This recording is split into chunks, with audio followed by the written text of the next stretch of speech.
Hi kitchen friends! If you love simple way of cooking and easy version on food, then this channel is for you. Hi kitchen friends! Welcome to Jules Flavor Bliss and hello to all OFW na hindi makakauwi ngayong Pasko. Kagaya ko, I know that mamimiss nyo ang napakaraming kasiyahan at lalo ng mga pagkain. At alam namin na isa dyan ang lechon. Yes, homemade lechon ang gagawin natin ngayon. At sigurado akong magugustuhan nyo dahil napakadali lang gawin at ang mga sangkap niya ay mga simple lang din at talagang tamang-tama sa mga hinahanap nating panlasa nating mga Pinoy. So tayo na sa kusina at simulan na natin. So dito meron tayong 2 kilos ng liempo or ng belly, pork belly na slice natin para spread.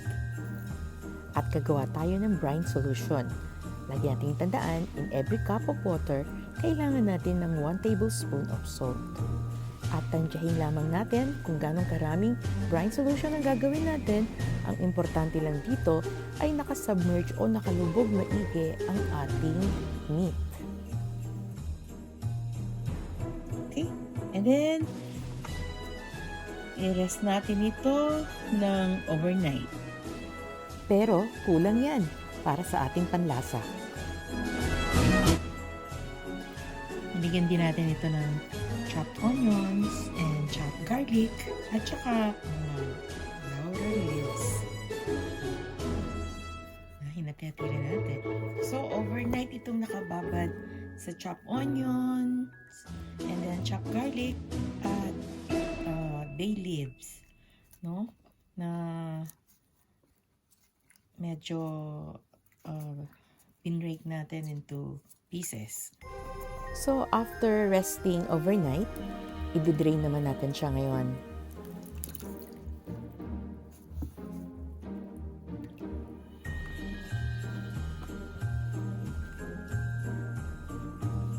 So the next thing, then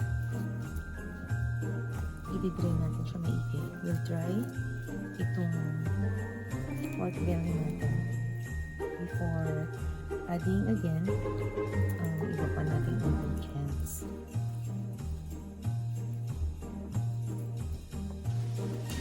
So ayan, almost dry na siya. So punasan lang natin maigi hanggang sa maalis natin ang mga excess water nito. Sprinkle pa rin natin ng salt. Talagang malasang-malasa.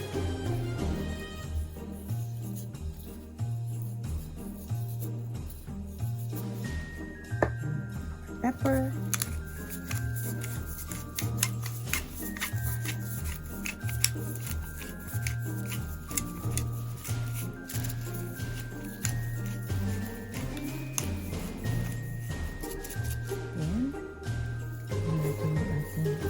Onions.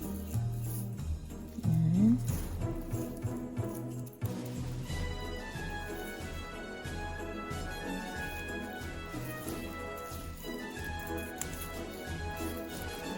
garlic.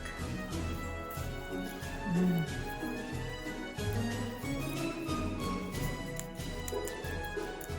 then our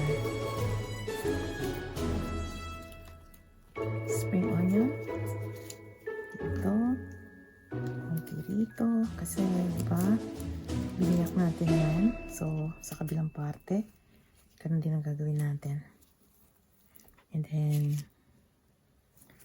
ating lemongrass dito dito.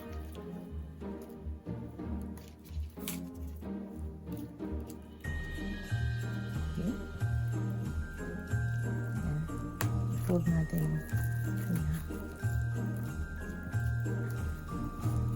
Ayan.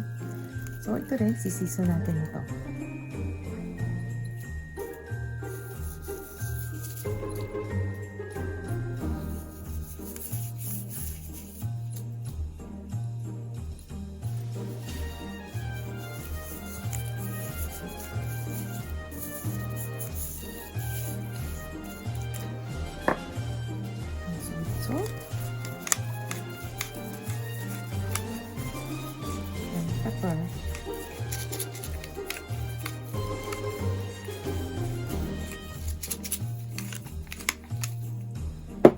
then, yung natira natin onions. Ayan. Sige, lahat ng mga cavities. Lagyan natin. Make sure na talagang flavorful ang ating lechon mamaya. Okay. Then, garlic. Ayan.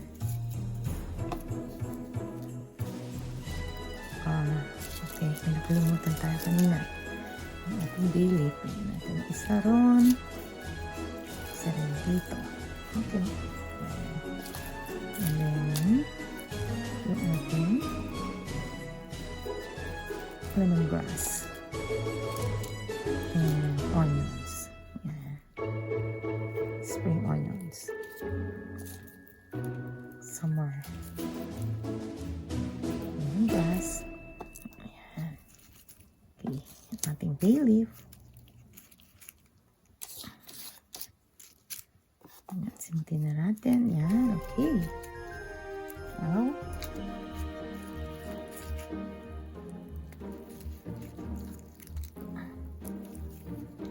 i-roll natin ito. Tatalian natin.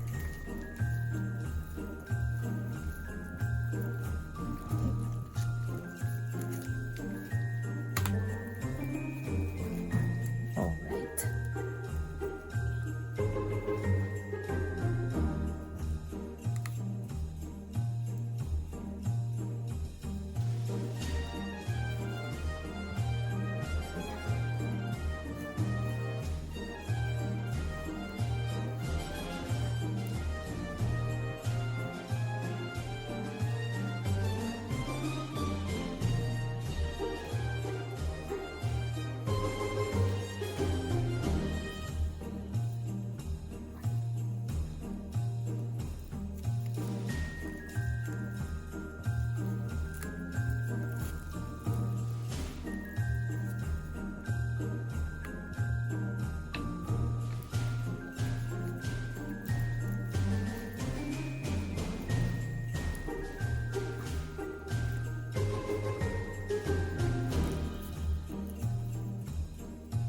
Worry, hindi kailangan ito yung ating pagtali, but see to it na mahigpit ang ating pagtali.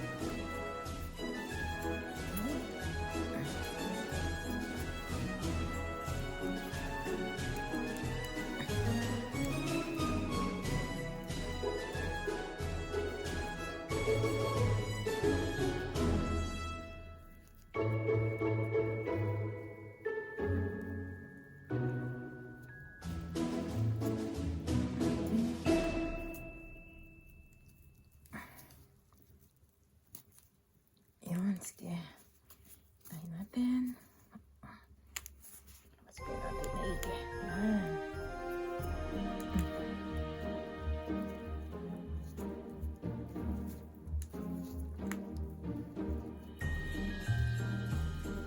Set another one in here.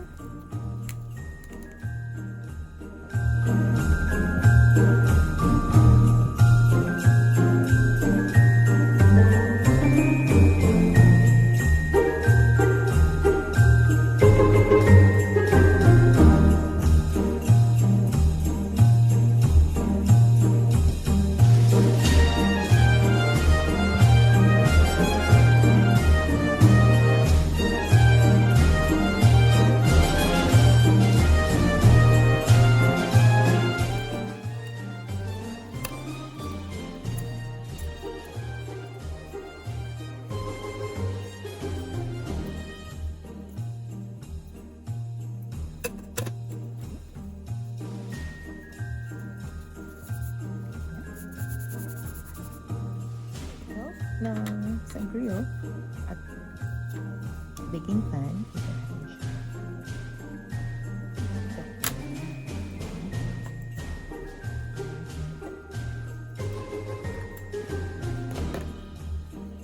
Alright. Yan.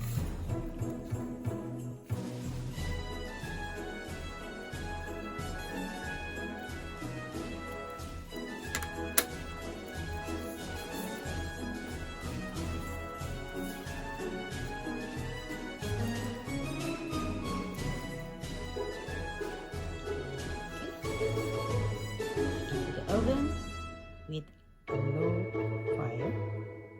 And it will take mga 6 hours. It's a long wait, pero worth naman. Worth waiting para sa lechon. Okay. Let's pop this sa ating oven. At this stage, hindi pa masyado. Medyo malambot pa. So, let's increase yung temperature to 160 degrees centigrade or Celsius. At yan, after that long wait, it's worth the wait. Napakalutong ng ating lechon.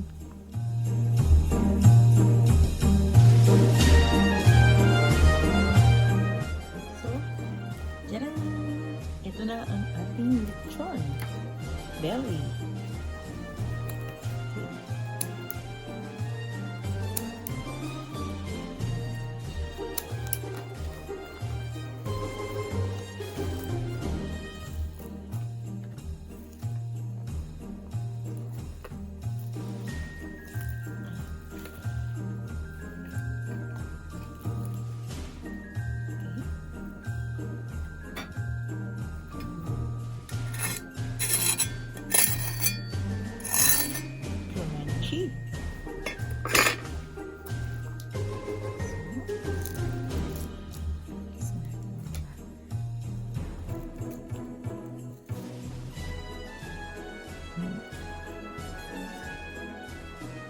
Flavorings natin.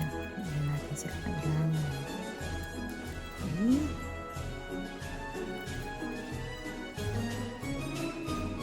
Alright.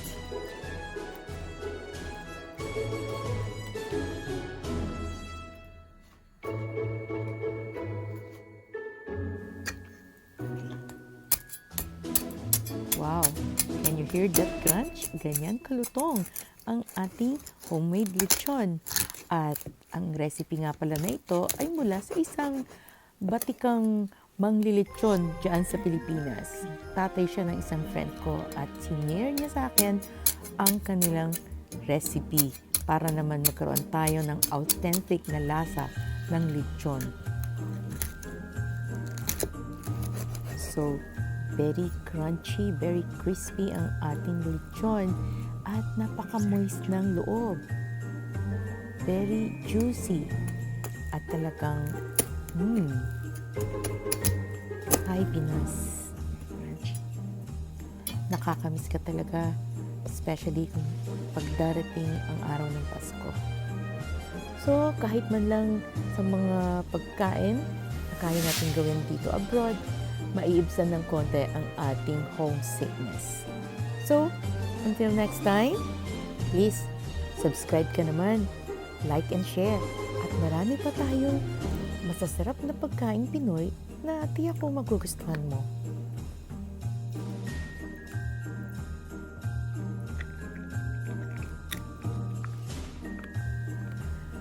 Oops, ang lutong ano?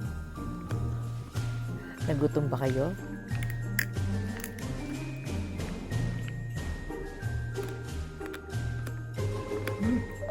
So crunchy.